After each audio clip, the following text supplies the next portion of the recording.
Hey creators, welcome back to part 6 of our text and captions mastery series in CapCut. In this episode, we're diving into customizing your captions with fonts, colors, and timing. Let's get started. This is part 6 of our text and captions mastery series in CapCut. Previously, we covered adding captions with auto-caption and adjusting their position. And in the next episode, we'll take things up a notch with karaoke-style subtitles. Don't forget to like, subscribe, and share so you don't miss any of our future videos. Now, let's get into it. First, tap on your caption layer to open the editing menu. Next, tap Style. Here you can change the font style. Use bold, clean fonts for professional videos. For example, Impact or Montserrat. And playful fonts for fun content like this video. For example, Bubble Monsters. You can also change the text and background colors.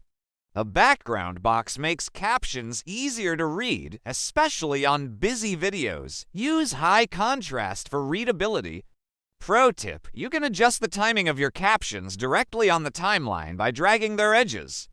This way your captions will stay in sync with your audio. On camera, captions appear at the bottom, but you can drag them anywhere depending on your video style.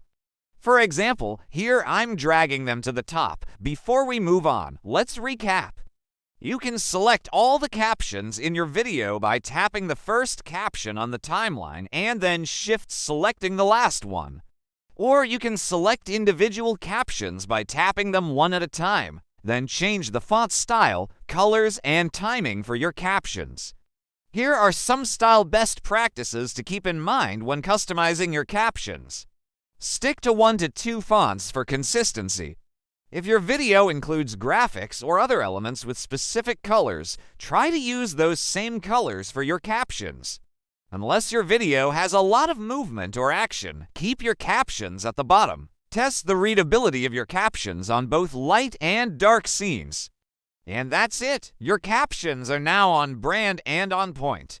In the next part, we take captions to the next level with karaoke-style subtitles where the words of the song appear on screen as they being sung. While you wait for part 7, play around with these settings and try customizing your own captions. Don't forget to like, subscribe, and share. And comment below with your thoughts about captions with or without a background box. Which one do you prefer? Thanks for watching and see you next time.